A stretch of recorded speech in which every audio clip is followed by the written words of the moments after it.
வாழ்க்கை தவிர்க்க இயலாதது, மரணம் தற்செயலானது என்பது நம்முடைய நூல்களில் உள்ள ஒரு மறைமொழி. மிக இன்றியமையாத மறைமொழி அது. வாழ்க்கையை தவிர்க்க இயலாது. உன் பிறப்பை உன்னால் தவிர்க்க இயலாது. நான் பிறக்க வேண்டாம் என்று நீ தலைகீழாக நின்று தவம் செய்தாலும் உன் பிறப்பை உன்னால் தவிர்க்க இயலாது. ஆனால் மரணம் தற்செயலானது.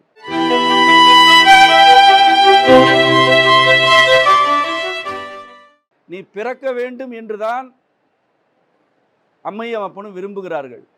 நீ ஏன் பிறக்க வேண்டும்? இப்படி புலம்பிக் கொண்டிருப்பதற்கா? இந்த அச்சங்களுக்கு ஆட்படுவதற்கா? இப்படி தனிமைப்படுத்தப்படுவதற்கா? இவ்வளவு குற்றச்சாட்டுகளை சுமப்பதற்கா? அல்லது உன்னால் பிறர் குற்றஞ்சாட்டப்பட வேண்டும் என்பதற்காகவா? நீ ஓர் உயிராக இன்பமாக வாழ வேண்டும் என்பதை தவிர உன்னிடம் இறைவன் எதனை எதிர்பார்க்கிறான்? அவனுக்கு நீ தருவதற்கு என்ன இருக்கிறது? உனக்கு வழங்குவதற்கு எண்ணற்றவைகளை வைத்திருக்கிறான். அவற்றில் ஒன்றையாவது நீ பார்க்கிறாயா? அவன் உனக்கென மகிழ்ச்சி என்ற உணர்ச்சியை வழங்கினான். நீ கடைசியாக எப்பொழுது மகிழ்ச்சியாக இருந்தாய் என நான் கேட்கிறேன். நினைவுபடுத்திப்பார். அவன் உனக்கு கிளர்ச்சி என்ற உணர்ச்சியை உடல் முழுவதும் வழங்கினான். உண்மையாகவே நீ கிளர்ச்சி அடைந்த பொழுதுகள் எத்தனை என்று நான் கேட்கிறேன். நினைத்துப்பார். அவன் உனக்கு பரவசம் என்ற ஒரு அருங்கொடையை வழங்கினான். பரத்திலேயே மிதப்பது போன்ற ஒரு மனநிலை மனிதர்களுக்கு மட்டும்தான் உண்டு. பிற உணர்ச்சிகள் கூட பிற உயிரினங்களுக்கு உண்டு. ஆகாயத்திற்கு முந்தையது பரம். ஆகாயத்திற்கு கூட வடிவம் உண்டு, பரத்திற்கு வடிவமே இல்லை. அந்த பரத்திலேயே மிதப்பது போன்ற அல்லது அந்த பரத்திற்கே வசப்பட்டது போன்ற ஒரு மனநிலை மனிதர்களுக்கு உண்டு. அதுதான் பரவசம். அந்த பரவசம் என்ற உணர்ச்சி ஏன் ஒரு மனிதருக்கு வழங்கப்பட வேண்டும்? உங்கள் வாழ்க்கையில் நீங்கள் எதிர்பார்த்திராத ஒரு விந்தை நிகழ்ந்தால் நீங்கள் பரவசம் அடைந்ததாக நினைக்கிறீர்கள். நான் ஒன்று கூறவா? நீங்கள் யாருமே பரவசம் என்றால் என்ன என்று உணர்ந்திருக்கவே மாட்டீர்கள். ஆனால் வேறொன்றை உணர்ந்து விட்டே அது பரவசம் என்று கருதுகிறீர்களே. உண்மையான பரவசம் எப்படி இருக்குன்னு தெரியுமா? அதனை வார்த்தைகளால் விளக்க இயலாது. ஒவ்வொரு நூல் இயற்றும் பொழுதும் நான் பரவசத்தில் தான் இருக்கிறேன்.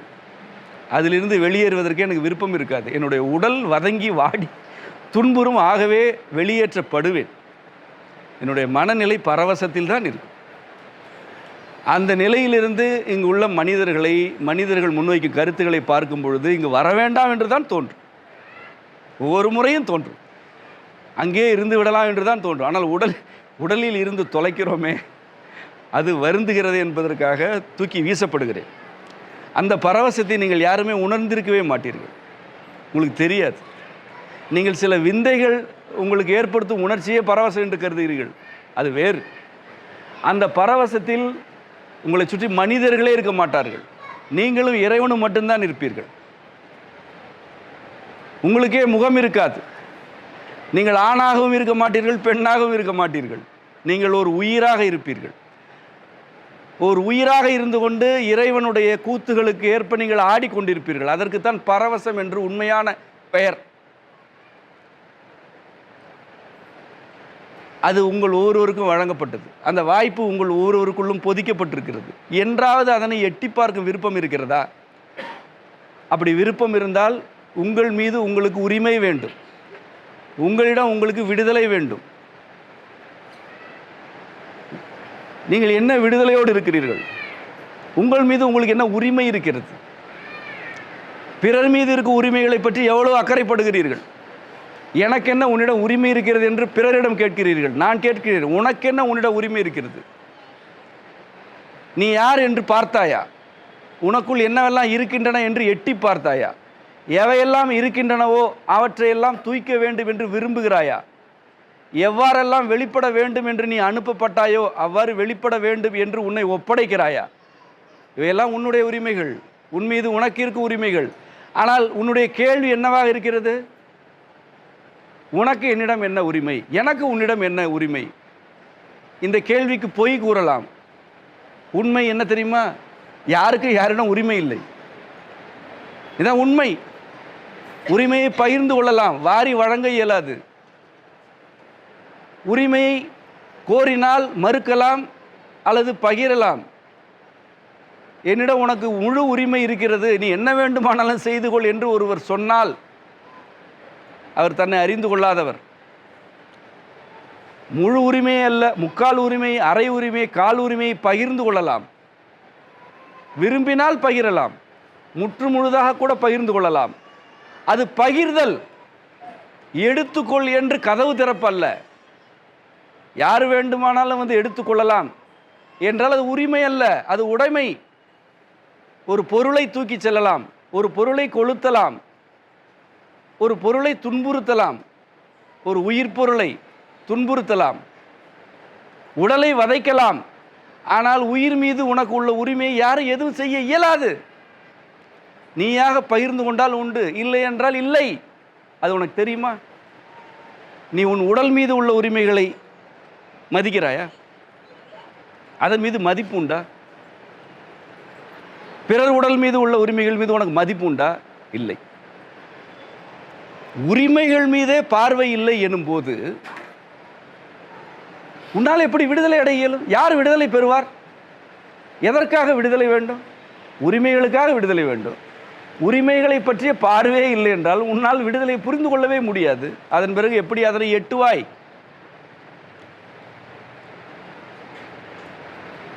இப்படி ஒவ்வொரு மனிதரும் தனக்குத்தானே அடிமையாக்கி கொண்டு இருக்கும் இந்த சூழலில் உறவனப்படுவது உள்ளுரை சிவத்தை உணர்தல் என்று கூறுவது இருக்கிறதே, அது அவ்வளவு எளிமையான பணி அல்ல. இவ்வாறு கூறுவதல்ல, இவ்வாறு ஒரு கூட்டத்தை வழிநடத்துவதும் முன்னே செல்லும் ஒரு மனிதன் அவன் வாழ்க்கையை வாழ்வதும் எளிமையானதல்ல, மிக கடினமானது. இன்னும் கூற வேண்டுமென்றால் என்னுடைய அறிதலுக்கு உட்பட்டு என்னால் வாழவே இயலாது. நீங்கள் உங்களுடைய பணிச்சூழலில், தொழில் சூழலில் அல்லது உறவு சூழலில் உள்ள ஒரு சிலருடைய கோரிக்கைகளை கூட நிறைவே இயலாமல் தவிக்கிறீர்கள் அல்லவா? ஒருவருக்கு செய்தால் இன்னொருவருக்கு கோபம் வருகிறது அல்லவா? ஒரு ஆடை தேர்வு செய்வதிலே 2 பேருக்கு இடையே பொறாமை இருக்கிறது அல்லவா? உடல் தோற்றத்தில் பொறாமை இருக்கிறது அல்லவா? இது எவ்வளவு இழிவான நிலை! இன்று நீ பொலிவாக காணப்படுகிறாய் என்றால் அதனை கண்டு எரிச்சல் அடைவதற்கு உன்னோடு சிலரோ பலரோ அல்லது ஒருவராவது இருக்கிறார்களே. இன்று நீ பொலிவுற்றாய், நான் மகிழ்ந்தேன் என்று கூறுபவர்கள் எத்தனை பேர் உண்மையாக? நீ மலர்ந்தால் தங்களுடைய அகம் மலர்கிறது என்று கூறுபவர்கள் எத்தனை பேர்? உன்னுடைய அகமலர்ச்சிக்காக தங்களுடைய நேரத்தை, உழைப்பை, எண்ணங்களை வழங்குபவர்கள் எத்தனை பேர்? உன்னுடைய உடல் மலர்ச்சியை, உன்னுடைய மன மலர்ச்சியை விரும்புபவர்கள் எத்தனை பேர்? இதனை உன்னிடமும் கேட்கிறேன். எத்தனை பேருடைய மலர்ச்சிக்காக நீ வேண்டுகிறாய்? எத்தனை அடிமை சங்கிலிகளை அறுத்தெறிவதற்கு நீ விரும்புகிறாய்? நீயும் செய்ய மாட்டாய், உனக்கும் எவரும் எதையும் செய்ய மாட்டார்கள் என்றால் உரிமைக்கு என்ன மதிப்பு இருக்கிறது? எப்படி உரிமையுடன் வாழ்வது? ஒரு மாநகரம் தொடர்ந்து இன்னல்களை சந்திக்கிறது. இது கடல் நீர் உள்வாங்கப்பட்டு அழியப் போகிறது என்று பல எண்ணிக்கையால் கணக்கிட இயலாத அறிக்கைகள் வந்த பிறகும் அந்த மாநகரத்தில் கூட்டம்தான் அதிகரிக்கும் என்றால்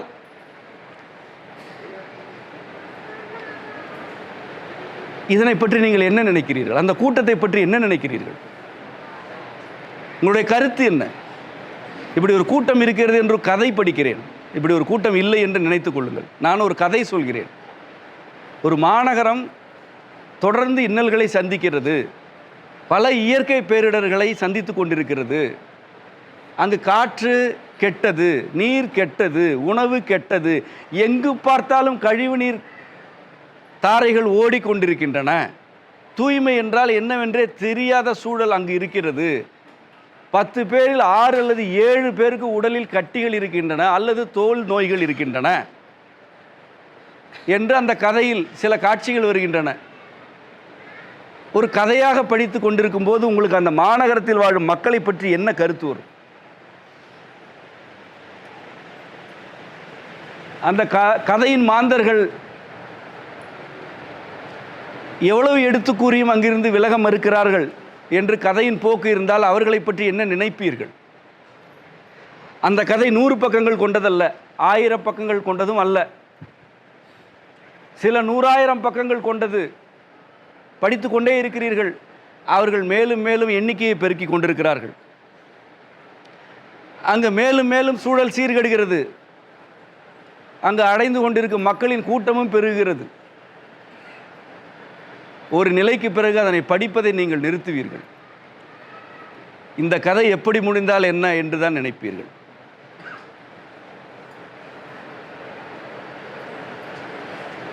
நான் அப்படி நினைக்கவில்லை. நானும் இந்த கதையை படிக்கிறேன்.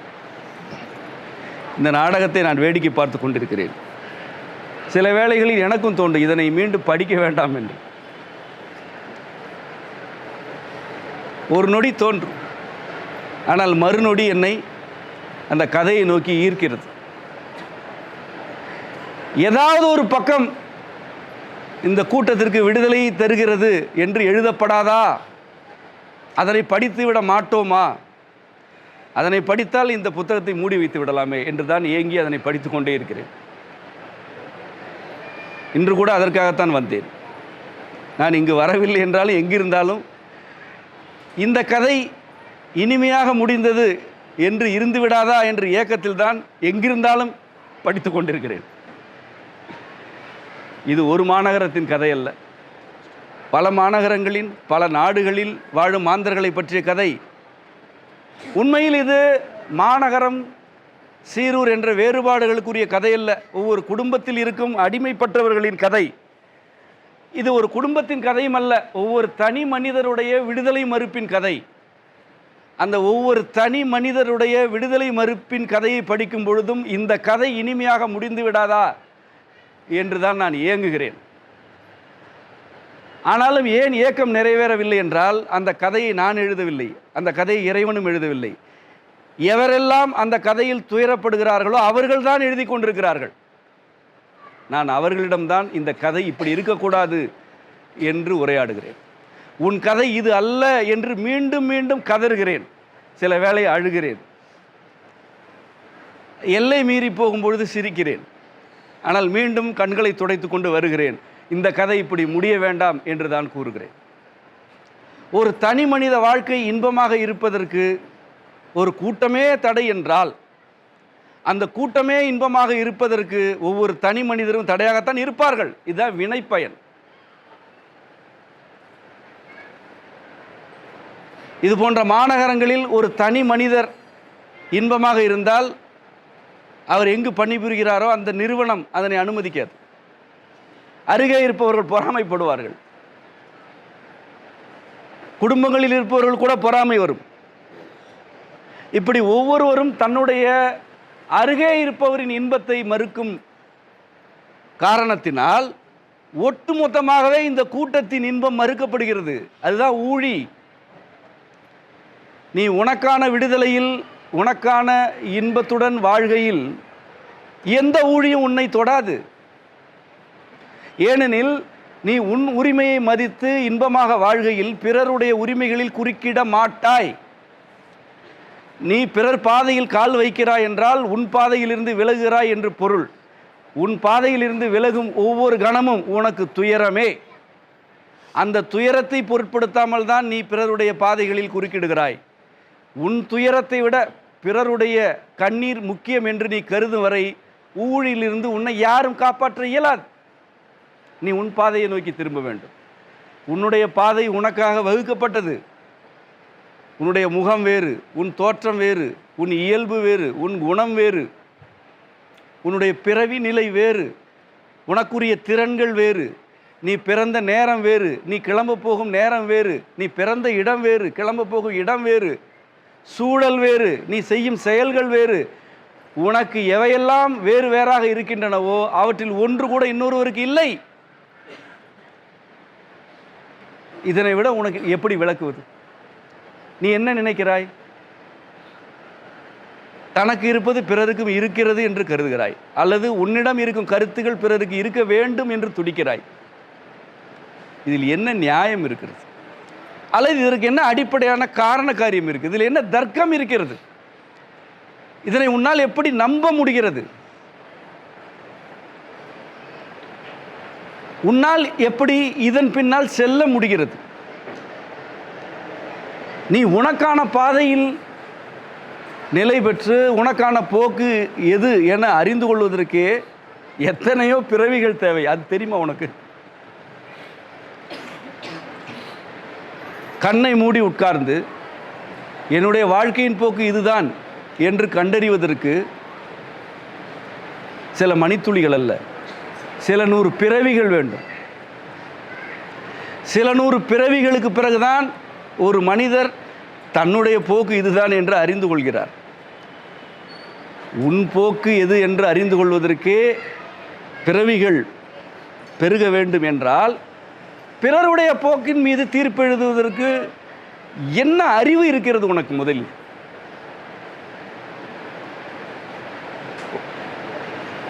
நான் உன்னிடம் கேட்கிறேன், நீ எப்பொழுது இறந்து போவாய் என்று சொல். நாளை நீ என்ன செய்ய போகிறாய் என்று தெளிவாக சொல். நாளை நீ செய்ய போகும் 2 செயல்களின் விளைவுகள் என்னவாக இருக்கு என்று சொல். அவ்வளவு வேண்டாம். இன்னும் ஒரு நாழிகை, அதாவது 24 நிமிடங்கள் கழித்து உன் செவியில் விழப்போகும் சொற்கள் எவை என்று சொல். அல்லது நீ என்ன செய்ய போகிறாய் என்று சொல். அவ்வளோ வேண்டாம். இன்னும் 1 நிமிடம் கழித்து உன்னுடைய மனதில் எந்த எண்ணம் வரும் என்று சொல். எதையாவது சொல்ல இயலுமா? நான் உன்னை பற்றித்தான் கேட்டேன். நான் உன்னுடைய எதிர்காலத்தை பற்றி கேட்கவில்லை. எதிர்வரும் சில நொடிகளை பற்றி கேட்கிறேன். உனக்கு தெரியாது. ஆனால் பிறர் என்னவெல்லாம் செய்ய வேண்டும் என்று உனக்கு தெரியும் என்று நம்புகிறாய். பிறர் என்னவெல்லாம் செய்வார்கள் என்று நம்புகிறாய். என்ன செய்ய மாட்டார்கள் என்றெல்லாம் நம்புகிறாய். அப்படி உன் மீது பிறர் எதிர்பார்ப்பு வைத்தால் மகிழ்ச்சியாக இருக்கிறதா? நீ எவ்வளவு எதிர்பார்ப்புகளை பிறர் மீது வைக்கிறாயோ அவ்வளவு எதிர்பார்ப்புகளையும் உன் மீது வைத்தால் உன் நிலைமை என்ன? இதுதான் உன் நிலைமை. இப்பொழுது அடைந்து கிடக்கிறாய் அல்லவா? இதுதான் உன் நிலைமை. நீ ஏன் எது இன்பம் என்று கூட கேட்காமல் இருக்கிறாய் என்றால், நீ சில மூட்டைகளை பிறர் தரையில் வைத்துவிட்டு அவர்கள் சுமக்கிறார்களா அல்லது இறக்கி வைக்கிறார்களா என்று கண்காணிக்கிறாய். விளைவாக அவர்கள் சில கயிறுகளை உன் காலில் கட்டி நீ எல்லைக்குள் நிற்கிறாயா அல்லது எல்லை மீறுகிறாயா என்று கண்காணிக்கிறார்கள். இதனைத்தான் நீ குடும்பம் என்று அழைத்து கொண்டிருக்கிறாய். நீ யார் மீதும் எதையும் சுமத்தாதே. உன் கால்களை எவரும் கட்ட மாட்டார்கள் என்று நான் கூறுகிறேன்.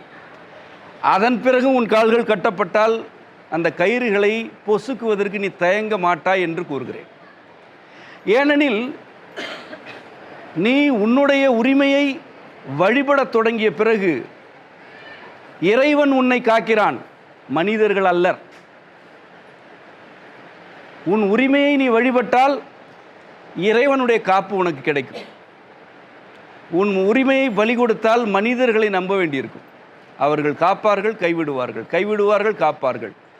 நீ சிரிக்க வேண்டுமா அழ வேண்டுமா என்பதனை அவர்கள் முடிவு செய்வார்கள். அல்லது நீ அப்படி பிறர் மீது முடிவுகளை திணிப்பாய். இதெல்லாம் பாவம் இல்லையா? இதான் பாவம். அவரவருடைய இன்பம் அவரவருடைய அகத்திலிருந்து எழ வேண்டும். அவரவருடைய உணவு அவரவருடைய அகத்திலிருந்து தன்வயமாக வேண்டும். உன்னுடைய இன்பம் உன் அகத்திலிருந்து எழ வேண்டும் என்றால் நீ உன்னை உரிமை உடைய மனிதராக முதலில் புரிந்து கொள்ள வேண்டும். நீ ஊர் திரும்புதல் என்பதனை இடப்பெயர்ச்சியாக புரிந்து கொள்கிறாய். இல்லை, அது நிலை பயிற்சி. உன்னுடைய மேலோட்டமான நிலையிலிருந்து ஆழ்நிலைக்கு நோக்கி நீ பெயர்ந்து செல்ல வேண்டும் என்று நான் அழைக்கிறேன். உன்னுடைய ஆழத்திற்கு வா. அங்கே நம் இறைவன் இருக்கிறான், நம் தந்தை இருக்கிறான். அவன் உனக்கான வழிகாட்டல்களை வழங்கி கொண்டே இருக்கிறான். இவ்வளவு எதற்காக? நீ இன்பமாக இருப்பதற்காக, வேறு எதுவும் இல்லை. நீ நிறைவாக வாழ வேண்டும், உன் வாழ்க்கையின் முழுமையை நீ காண வேண்டும், நீ இன்பமாக இருக்க வேண்டும் என்பதற்காக. இது வேறு எந்த நோக்கத்தில் விடுக்கப்படும் அழைப்பு? இதற்கு என்ன நோக்கம் இருக்கிறது உங்கள் இன்பத்தை தவிர? வேறு எதுவும் இல்லை. இதனை இப்படியே புரிந்து கொண்டு யாரும் ஊர் திரும்பிவிடவில்லை. ஊர் திரும்பியவர்கள் இன்பமாக இருப்பதாக கூறுகிறார்கள். நான் கூறுகிறேன், அவர்கள் இன்னும் இன்பம் என்றால் என்ன என்பதனை உணரவில்லை என்கிறேன். ஒருவர் கூட உணரவில்லை என்று கூறுகிறேன். இன்பம் என்றால் என்ன என்பதனை இவ்வாறான ஒவ்வொரு உரையின் போதும் நான் உணர்கிறேன். இன்பம் என்றால் என்ன தெரியுமா? காமமும் துன்பமும் புணர்ந்து விளைவது இன்பம். என காமம் என்பது பொருந்த செய்கை, பொருத்தமான செயல், அதுதான் காமம். துன்பம் என்றால் என்ன என்று உங்களுக்கு தெரியும். ஒருவர் தனக்கு பொருத்தமானவற்றை செய்கையில் அவர் காமம் கொள்கிறார். அந்த காமம் மட்டும் இன்பமாகாது, துன்பம் வேண்டும். அந்த துன்பம் என்னவாக இருக்கும்? அந்த செயல்பாட்டின் நடைமுறைகளாக இருக்கும், அல்லது அந்த செயல்பாட்டின் மீது பிறர் வைக்கும் கருத்துகளாக இருக்கும், அந்த செயல்பாட்டிற்கான தடைகளாக இருக்கும். எதுவாக வேண்டுமானாலும் இருக்கலாம். அந்த தடைகளும் உன்னுடைய காமமும் புணரும் பொழுது நீ இன்பமாக இருக்கிறாய். இதோ நான் உரையாற்றுகிறேன். இந்த கருத்துகளின் மீதும் இந்த கருத்துக்களை கேட்பவர்கள் மீதும் எனக்கு பொருத்தம் இருக்கிறது, அதாவது காமம் இருக்கிறது. இதில் எனக்கு என்ன துன்பம்? இவ்வளவு எடுத்துரைத்தும் மனம் திருந்தவில்லை என்ற வருத்தம் ஒரு துன்பம். இவ்வாறான உரைகளால் என் மீது சுமத்தப்படும் பல குற்றச்சாட்டுகள் துன்பம். ஒவ்வொரு சொல்லுக்கும் வேறு பொருள் கற்பிக்கும் பல உள்நோக்கம் கொண்ட மனிதர்களுடைய உணர்ச்சிகள் துன்பம். இன்னும் பல துன்பங்கள் இருக்கின்றன. இவ்வளவு துன்பங்களையும் கண்டு நான் நகரவில்லை. எனக்கு இருப்பது ஒரே காமம். சூழ்ந்து வருபவையோ பல துன்பங்கள். இவ்வளவு துன்பங்களும் இந்த ஒற்றை காமத்துடன் புணர்கையில் எனக்கு கிடைப்பது இன்பம் அல்ல, பேரின்பம். ஏனெனில் என்னுடைய காமம் ஒன்று எனினும் அது அளப்பரியது. அது ஒரு மனிதனுக்குரியதல்ல, ஒரு சிலருக்குரியதல்ல. என்னால் எண்ண இயலாத பெருங்கூட்டத்திற்குரியது. அவ்வளவு பெருங்கூட்டத்தின் மீது எனக்கு இருக்கும் காமம் அசையா தன்மை கொண்டது. எவ்வளவு இன்னல்கள், துயர்கள், துன்பங்கள் இதன் மீது புணர்ந்தாலும் இந்த காமம் பொங்கி இன்பமாகுமே அன்றி இது ஓடாது, ஒழியாது. இதுதான் இன்பம். இந்த இன்பம் உங்களுக்கு வாய்த்திருக்கிறதா? நீங்கள் மகிழ்ச்சியை இன்பம் என கருதுகிறீர்கள். உங்களுக்கு பிடித்தவை நிகழ்கின்றன என்றால் மகிழ்ச்சி அடைகிறீர்கள். இன்பம் அவ்வாறானதல்ல. எவ்வளவு துயரங்கள் வந்தாலும் என் காமத்துடன் பொருந்தி கிடப்பேன் என்று இருந்தால் விளைவதற்கு பெயர் தான் இன்பம். அந்த இன்பம் எனக்கு உரைகளில் இருக்கிறது, என்னுடைய பாடங்களின் வழியாக கிடைக்கின்றது, ஒவ்வொரு வகுப்பிலும் கிடைக்கிறது. இவற்றையெல்லாம் விட எல்லா காரண காரியங்களையும் தூக்கி வீசிவிட்டு யாரேனும் ஒரு மனிதரை அரவணைக்கும் பொழுது எனக்கு இன்பம் வழங்கப்படுகிறது. அந்த அரவணைப்பு என்னுடைய காமம். அந்த அரவணைப்பின் மீது சுமத்தப்படும் சொற்கள், அந்த அரவணைப்பின் மீது திணிக்கப்படும் மதிப்பீடுகள் துன்பங்கள். ஆனால் அந்த அரவணைப்பு அசையாத்தன்மை கொண்டது. என்னுடைய உரிமைகள் மீது எனக்கு இருப்பவை எல்லாம் காமங்களே. என் உரிமைகளுக்கு எதிராக வீசப்படும் எல்லா கருத்துகளும் துன்பங்களே. எல்லா துன்பங்களையும் என் உரிமை மீதான என் காமம் புணர்ந்து பெருக்குகிறது அல்லவா? அதுதான் நான் அடையும் பேரின்பம். இது உங்களுக்கு வாய்த்திருக்கிறதா? ஒரு சொல்லுக்கு அஞ்சுவீர்கள், சில பார்வைகளை கண்டு நடுங்குகிறீர்கள், சில மதிப்பீடுகள் உங்களை முடக்குகின்றன. நீங்கள் மகிழ்ச்சியைத்தான் இன்பம் என கருதுகிறீர்கள். இந்த நிலையில் நான் எங்கு இருக்கிறேன், நீங்கள் எங்கு வந்திருக்கிறீர்கள்? நான் இன்பத்தில் இல்லை. நான் இன்பத்தை பற்றி உங்களோடு உரையாடினேன். எனக்கு இன்பம் உண்டு, ஆனால் நான் இன்பத்தில் மட்டும் இல்லை. நான் வேறொரு இடத்தில் இருக்கிறேன். ஆனால் இன்பத்தை பற்றி ஏன் இவ்வளோ உரையாடுகிறேன்? அடுத்து நீங்கள் அங்கு வர வேண்டும் என்பதற்காக. நீங்கள் இப்பொழுதுதான் உங்களுடைய நிம்மதியை பற்றி புரிந்து கொண்டீர்கள். இப்பொழுதுதான் உங்களுக்கான நியாயங்கள் உங்களுக்கு தெரிகின்றன. இப்பொழுதுதான் உரிமை என்ற கருத்தை நீங்கள் புரிந்து கொள்ள தொடங்குகிறீர்கள். இப்பொழுதுதான் விடுதலை என்றால் என்ன என்பதனை பற்றி கருத தொடங்குகிறீர்கள். இதுதான் 10 ஆண்டுகளில் நிகழ்ந்திருக்கிறது. இந்த இடத்திற்கு நீங்கள் வருவதற்கு தேவையான எல்லா கருத்துக்களையும் அல்லது என்னால் இயன்ற கருத்துக்களை நான் ஏற்கனவே முன்வைத்து விட்டேன். சில மெய்ப்பாடுகளை காட்டிவிட்டேன். இதற்கு மேலே நான் எப்படி இங்கே நிற்பது? இங்கு நின்றால் இதிலிருந்து ஒரு கூட்டம் அடுத்த நிலையை நோக்கி வரும்பொழுது அந்த நிலையை யார் ஆற்றுப்படுத்துவது? நீங்கள்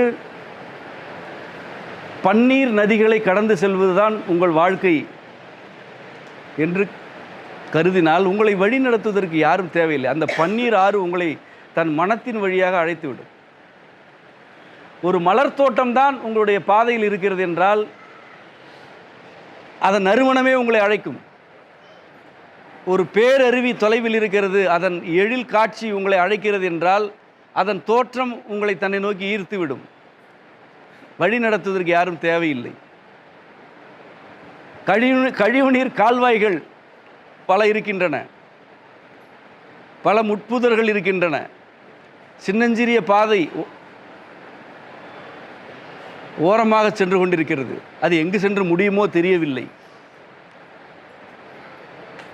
பெரும் பள்ளங்கள் இருக்கின்றன, அண்ணாந்து பார்க்க இயலாத சிகரங்களும் இருக்கின்றன என்பது உங்களுடைய பாதையாக இருந்தால் எதுவுமே உங்களை அழைக்காது.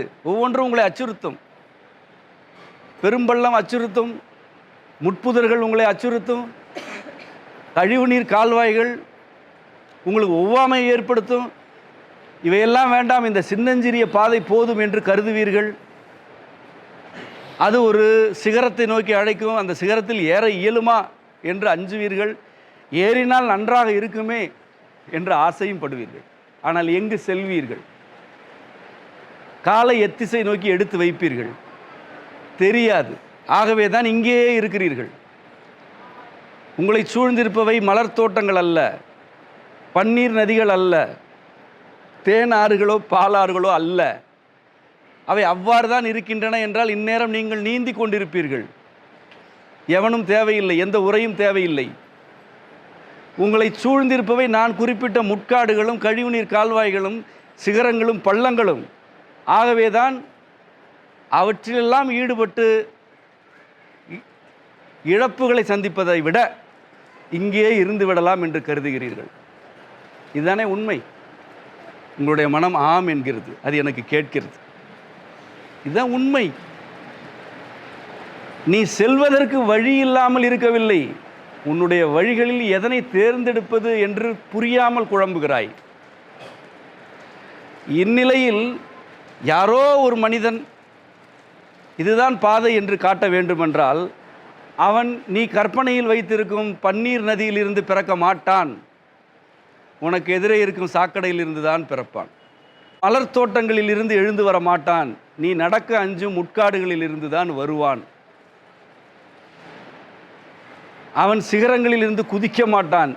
நீ எந்த பெரும் பள்ளங்களை கண்டு அஞ்சுகிறாயோ அந்த பள்ளத்தில் இருந்து தான் ஏறி வருவான். உனக்கு எவையெல்லாம் ஒவ்வாமை ஏற்படுத்துகின்றனவோ அவற்றையெல்லாம் விழுங்கி செரித்து கொண்டவன் தான் உனக்கான உணவு இது என்று கூற இயலும். உன்னிடம் இருப்பது அமுத கிண்ணம் அல்ல, எது நஞ்சு எது உணவு என்றே தெரியாத தட்டு. அந்த தட்டில் இது உணவு இது நஞ்சு என்று ஒருவன் கூற வேண்டுமென்றால் அவன் ஏற்கனவே நஞ்சின் பகுதியையும் அமுதத்தின் பகுதியையும் கழிவு நீரையும் உட்கொண்டவனாகத்தான் இருக்க இயலும். நீ கடலில்தான் விழுந்து விட்டாய் என்றால் ஒரு மீன் தான் வழி நடத்தும். நீ காடுகளில் வழிநடத்தப்பட வேண்டும் என்றால் ஒரு வேங்கையோ நாயோ நரியோ தான் வழி நடத்தும். நீ யாவற்றிலும் இருக்கிறாய் என்றால் இவை யாவற்றிலிருந்தும் தன்மை கொண்ட ஒன்றுதான் வழி நடத்தும். முதலில் நீ நிம்மதியாக ஓர் இடத்தில் இருக்கிறாய் என்ற நினைவிலிருந்து வெளியேறு. நீ வேறு வழி இல்லாமல் இருக்கிறாய். ஆம் என்றால் ஒப்புக்கொள், இல்லை என்றால் இத்தோடு உரை கேட்பதை நிறுத்து. நான் நிம்மதியாக இருக்கிறேன், உன்னுடைய உரை தேவையில்லை என்று கூறு. அதுதான் எனக்கு விருப்பம். நீ பாசாங்கு செய்யக்கூடாது. என்னுடைய கருத்து யாருக்கானது? நிம்மதியாக இருப்பவர்களுக்கு எனக்கு என்ன தொடர்பு? நான் ஏன் அவர்களுக்கு தேவைப்படுகிறேன்? அவர்கள் பாலாற்றில் குளித்து கொண்டிருக்கிறார்கள். அவர்களுக்கு ஒரு பன்றி தேவையில்லை. நான் யாருக்கானவன்? நான் யாரை நோக்கி குரல் கொடுக்கிறேன்? ஐயோ நான் இவ்வாறு இருக்கிறேனே என்று கதறுபவர்களை நோக்கி குரல் கொடுக்கிறேன். அவ்வாறு கதறும் உன்னிடம் கூறுகிறேன், நீ நிம்மதியாக இல்லை என்பதை ஒப்புக்கொள். அந்த ஒப்புகையிலிருந்து தான் உனக்கான பாதையை காட்ட இயலும். நீ பள்ளத்தை கண்டு அஞ்சுகிறாயா? வா, இந்த பள்ளத்தில் குதிப்பது எப்படி என்று நான் கற்றுத்தருவேன். பள்ளம் வாழ்க்கையின் ஒரு கூறுதான் என்று உனக்கு அப்பொழுது உரைப்பேன். சிகரத்தில் ஏற வேண்டும் என்று துடிக்கிறாயா? நொடியில் மேலே நாம் இருப்போம். ஒரு நொடியில் நாம் அந்த சிகரத்தின் உச்சத்தில் இருப்போம். அதற்கான வழியை நான் கற்றுத்தருவேன். இது நான் நீந்தி ஆறு இன்று கழிவுநீர் ஓடுகிறது என்று வருந்துகிறாயா? வா, இதனை மீண்டும் நதியாக நாம் மாற்றுவோம். ஆனால் உனக்கு என்ன வேண்டும் என்று நீ தெளிவடைய வேண்டும். உனக்கு எது பாதை என்று விளங்காமல் போகலாம், ஆனால் நீ எங்கு செல்ல வேண்டும் என்று உனக்கு தெரிய வேண்டும். நீ செல்ல வேண்டிய இடம் எது என்று தெளிவடைகையில் உனக்கான பாதையை காட்டலாம். நீ எங்கு செல்ல வேண்டும் என்ற கேள்விக்கே விடையளிக்காமல் அமர்ந்திருக்கிறாய். சரி, இங்குதான் நிம்மதியாக இருக்கிறாயா என்று கேட்டால் அதுவும் இல்லை என்கிறாய். உண்மையில் நீ யார்? நீ என்னதான் கருதுகிறாய் என்பதனை நீ என்னிடம் சொல்ல வேண்டாம். நான் உன்னிடம்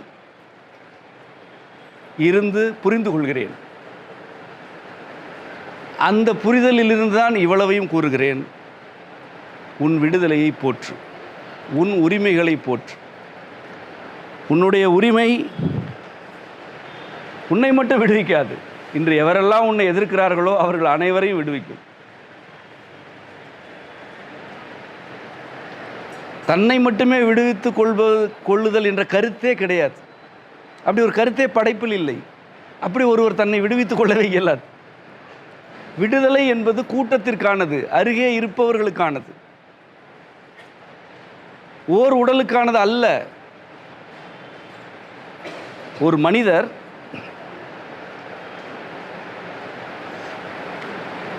இயல்பான உணவு உண்ண வேண்டும், அது எனக்குரிய உரிமை என்று கருதுகிறார். இது எவ்வளவு எளிமையான ஒரு கருத்து. ஒரு மனிதர் என்ன கருதுகிறார்? இயல்பான இயற்கை வழிபட்ட நஞ்சற்ற உணவு வேண்டும் என்று கருதுகிறார். இது தன்னலம் என்று நீங்கள் கருதுகிறீர்கள். அவரும் அப்படித்தான் நினைக்கிறார். ஆனால் எந்த மனிதராவது தனக்குரிய உணவை இயற்கையானதாக தான் மட்டுமே செய்ய இயலுமா? ஒரு வெண்டை விதையை ஊன்றினால் அது 2 பேருக்கான உணவை வழங்கும். ஒரு வெண்டை விதை வேண்டுமென்றால் அதில் 100 பேருடைய உழைப்பும் பங்களிப்பும் வேண்டும். ஒரு பிடி அரிசி வேண்டுமென்றால் அதில் பல ஆயிரம் பேருடைய உழைப்பும் பங்களிப்பும் வேண்டும். அவ்வளவு பேரையும் கடந்துதான் இவருக்கு இயற்கையான உணவு கிடைக்கும். இதுதான் விடுதலை. நீ உன்னுடைய உரிமைகளை நிலைநாட்ட விரும்புகிறாய் என்றால் உன்னை பற்றி இருக்கும் ஒவ்வொரு மனிதருடைய விடுதலையும் இயல்பாகவே நிகழ்விக்கிறாய். ஒரு தட்டு உணவு இயல்பானதாக வேண்டும் என்ற விருப்பத்தில் ஒரு மனிதருடைய உரிமை நிலைநாட்டப்படுவதில்லை, பலாயிரம் மனிதர்களுடைய உரிமைகள் நிலைநாட்டப்பட வேண்டும். இப்படி ஒரு கட்டமைப்பை வகுத்ததனால் அவனை அன்பே சிவம் என்று நாம் அழைக்கிறோம். எவரும் தன்னை மட்டுமே விடுவித்து கொள்ள இயலாது, எவரும் தன்னளவில் மட்டுமே வாழ்ந்துவிட இயலாது. ஆனால் ஒவ்வொருவரும் தன் உரிமையிலிருந்து தான் சிந்திக்க தொடங்க வேண்டும். உன் உரிமையிலிருந்து உன் விடுதலை நீ சிந்திக்க தொடங்கு. அதன் விரிவும் பெருக்கமும் ஆக்கமும் உன்னோடு நின்று போகாது, அது பெருங்கூட்டத்தை விடுவிக்கும். அதில் உன் குடும்பம் விட்டு போகுமா என்ன? இன்று உன் விடுதலையை மறுக்கும் அந்த கூட்டம் இதனையெல்லாம் அறிந்து கொள்ளாது. ஒருவேளை இதனை அறிந்து கொண்டால் ஏற்காது, ஒருவேளை ஏற்றால் ஏற்கவில்லை என்று பொய் கூறும். எப்படியோ உன் விடுதலைக்கு எதிராகத்தான் அது பேசும். ஆனால் அதற்குமான விடுதலை உன்னுடைய உரிமையை நிலைநாட்டுவதில் தான் இருக்கிறது. ஒருவர் ஊர் திரும்ப வேண்டும் என்று விரும்பினார், இன்று ஊர் திரும்பிவிட்டார். அவருடைய வீட்டில் இருந்தவர்கள் அதற்கு எதிராக இருந்தார்கள், இன்று அவர்களும் ஊர் திரும்பி இருக்கிறார்கள். முதலில் விரும்பிய அந்த மனிதர் தன்னை மட்டுமா விடுவித்துக் கொண்டார்? எதிர்த்தவர்களை விடுவிக்கவில்லையா? மாற்று கருத்து சொன்னவர்களை விடுவிக்கவில்லையா? விடுவித்திருக்கிறார். இதுதான் ஒரு மனிதர் தன் உரிமையை நிலைநாட்டும் வகையில் சூழலின் உரிமையை மீட்டு தரும் பாங்கு. நான் இப்படித்தான் இருக்கிறேன். நான் என்னுடைய உரிமைகளுக்காகத்தான் வாழ்கிறேன். ஆனால் என்னுடைய உரிமை என்று தனியே எதுவும் இல்லை என்று மிக மிக மிக மிக நன்றாக அறிந்து வைத்திருக்கிறேன். ஆனால் நான் மீண்டும் கூறுகிறேன், நான் என் உரிமைகளுக்காகத்தான் வாழ்கிறேன். நான் என்பது எது?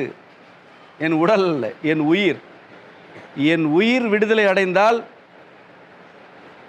அது எவ்வளவு உயிர்களின் வாழ்க்கையை விடுவிக்கும் என்பது எனக்கு தெரியும். இன்று அது எவ்வளவு விடுவிக்கப்பட்டிருக்கிறதோ அவ்வளவு உயிர் வாழ்க்கையை விடுவித்திருக்கிறது. அது மேலும் விடுதலை அடையும் பொழுது இன்னும் ஒரு பெருங்கூட்டத்தில் உள்ள உயிர் வாழிகளை விடுவிக்கும். இதுதான் உங்களுக்கு நான் வழங்கும் மறை கருத்து. இதுவரை நான் கூறிய கருத்துக்களெல்லாம் மறைவானவை. நானே இவ்வளவு வெளிப்படையாக இதுவரை கூறியதில்லை. ஆனால் இன்று கூறுகிறேன். ஏனென்றால் நான் இந்த நிலையிலிருந்து மாற்றம் அடைகிறேன். இனி இது போன்ற வாருங்கள் வாருங்கள் என்ற அழைப்பெல்லாம் என்னிடமிருந்து வராது. செம்மையிலிருந்து வரும், ஒருவேளை என்னிடமிருந்து வராது என்று கருதுகிறேன். செம்மையிலிருந்து அந்த அழைப்பு யாரிடமிருந்து வரும்? என்னோடு வினையாற்றும் உறவுகளிடமிருந்து வரும். இனி அவர்களெல்லாம் இறங்கி பணியாற்ற வேண்டிய காலம். ஆகவே தான் கடந்த சில காலமாக நிகழ்ந்த பல்வேறு நிகழ்வுகளில் நான் நேரடியான ஒருங்கிணைப்பே செய்யவில்லை. ஒவ்வொரு களத்திலும் ஒவ்வொரு பொறுப்பாளரை இறக்கிவிட்டு நான் இயன்றவரை குறுக்கிடாமல் தான் இருந்திருக்கிறேன். இன்றைய நிகழ்வுமே அப்படித்தான். வழக்கமாக நான் ஒருங்கிணைத்த நிகழ்வு இது அல்ல. ஒரு தலைமுறை உருவாகி இருக்கிறது. அவர்கள் கையில் நான் சில பொறுப்புகளை வழங்கிவிட்டேன். அவர்கள் உங்களை அழைப்பார்கள், அவர்கள் உங்களை ஆற்றுப்படுத்துவார்கள். அந்த பொறுப்பு அவர்களுக்கு இருக்கிறது. இந்த பொறுப்பு இருக்கிறது என்பதனை அவர்கள் உணர வேண்டும். அவர்கள் அனைவரிடமும் நான் பலமுறை இதனை வெவ்வேறு வகையில் உணர்த்தி இருக்கிறேன், உரையாடி இருக்கிறேன். இறுதியாகத்தான் உங்களிடம் கூறுகிறேன். இது விளையாட்டல்ல, இது ஒவ்வொரு மனிதருடைய வாழ்க்கை தொடர்பானது. ஒரு மனிதர் என்னை சந்திக்கும் பொழுது ஒரு உடல் என்னை சந்திக்கவில்லை, ஒரு வாழ்க்கை என்னோடு உரையாடுகிறது என்று மட்டும்தான் என்னால் புரிந்து கொள்ள இயலும். சந்திப்பது ஆணா பெண்ணா, என்ன வயது, செல்வமா வறுமையா என்று ஒருவேளை பிறர் பார்க்கலாம். என்னிடம் உரையாடுவது ஒரு வாழ்க்கை. தன்னுடைய தேவைகளை பற்றி என்னோடு உரையாடுகிறது. ஒவ்வொரு வாழ்க்கையும் எனக்கு இன்றியமையாது. அதில் பெரிது சிறிது என்று எதுவும் கிடையாது. நெருக்கமான வாழ்க்கை, தொலைவான வாழ்க்கை என்று எதுவும் இல்லை. உயிரை பொறுத்தவரை ஒவ்வொன்றும் வாழ்க்கையே. ஒவ்வொரு வாழ்க்கையின் மீது எனக்கு அக்கறை உண்டு. ஒவ்வொரு வாழ்க்கையின் மீது எனக்கு அளப்பரிய பிடிப்பு உண்டு. அந்த வாழ்க்கை நலனுக்காக நான் உரையாடுகிறேன், உறவாடுகிறேன். உங்கள் ஒவ்வொருவருக்கும் நான் அதனைத்தான் கற்றுத்தர விரும்புகிறேன். உங்களுடைய வாழ்க்கை உங்களுக்கு இன்றியமையாதது. இறைவன் உங்களுக்கு வாழ்க்கையை வழங்கியிருக்கிறான். இதனை விட பெரிதாக நீ எதையுமே பெற இயலாது. உன் வாழ்க்கை தான் இறைக்கொடை. இந்த வாழ்க்கையில் நீ மட்டும் இல்லை, உன் விருப்பத்திற்கு ஏற்ப கூட்டம் இருக்கிறது. அது பெருங்கூட்டமாக இருக்கலாம், சிறு கூட்டமாக இருக்கலாம், ஆனால் ஒரு கூட்டம் இருக்கிறது. ஒரு குவளை நீர் உன்னை வந்து அடைவதற்கு 1000 மனிதர்களுடைய உழைப்பு வேண்டும், பங்களிப்பு வேண்டும். உனக்கென்று இங்கு தனியே எதுவும் வழங்கப்படவில்லை. உனக்கென்று வழங்கப்பட்டது உன் உடல் மீதான, உயிர் மீதான, மனதின் மீதான உரிமை. அதனை நிலைநாட்டு. அதனை நிலைநாட்டுவது உன்னுடைய தன்னலை வெறிக்கானது என்று பிறர் பேசுவார்கள், ஏசுவார்கள். பொருட்படுத்தாதே. தன்னை மட்டுமே விடுவித்துக் கொள்ளும் கயிறு உன் மீது கட்டப்படவில்லை. உன் மீது கட்டப்பட்டது ஒரு கூட்டத்தின் கயிறு. அதனை நீ அறுத்தால் அந்த கூட்டமும் விடுதலை அடையும். ஆகவே குற்ற உணர்ச்சிகளுக்கெல்லாம் ஆட்படக்கூடாது. நீ உண்மையாக அல்லது குறைந்தளவு நேர்மையாக உன் உரிமைகளின் மீது பற்றுக்கொள்கிறாய் என்றால் நீ உன் வாழ்க்கை போக்கு எதுவோ அதில் வர வேண்டும். ஊர் திரும்புதல் என்பது இந்த கொள்கையை அடிப்படையாக கொண்டிருக்கிறது. இதுதான் உன் கொள்கை என்றால் நீ இப்படித்தான் இருக்க வேண்டும். இதுதான் உன் வழி என்றால் இப்படித்தான் நடக்க வேண்டும். இன்னும் பலர் ஊர் திரும்ப வேண்டும், இன்னும் பலர் நிம்மதி அடைய வேண்டும். அவ்வாறு ஊர் திரும்புபவர்கள் எதிர்காலத்தில் ஒரு நிலையான வாழ்க்கையை அமைக்க வேண்டும். ஒரு நிலையான வாழ்க்கை, எதுவும் ஆட்டாத, அசைக்காத ஒரு வாழ்க்கை வேண்டும். அதற்குரிய கட்டுமானங்கள் வேண்டும், அதற்குரிய பல கட்டமைப்புகள் வேண்டும், அதற்குரிய மனித உறவுகள் வேண்டும். மிக மிக இன்றியமையாத ஒன்றாக நான் கூறுகிறேன், மனித உறவில் கட்டமைப்பு வேண்டும். இன்று இருக்கும் உங்களுடைய மனித உறவு பற்றி உங்களுடைய இன்றைய பார்வை ஊழியின் ஒரு நிகழ்வில் தாங்காது. நான் தெளிவாக கூறுகிறேன். ஒரு அடிக்கு அனைவரும் சாய்வீர்கள். இன்று உங்களிடம் இருக்கும் உணர்ச்சி கொந்தளிப்புகள் யாவுமே மிதமிஞ்சிய பொருள், மிதமிஞ்சிய அறிவு ஆகியவற்றின் விளைவுகள். எதுவுமே இல்லை, உயிர் மட்டும்தான் உடலில் இருக்கிறது என்ற நிலை வரும்பொழுது உங்களுக்கு யார் மீது பொறாமையெல்லாம் வராது, யாரோடும் போட்டியிட மாட்டீர்கள்.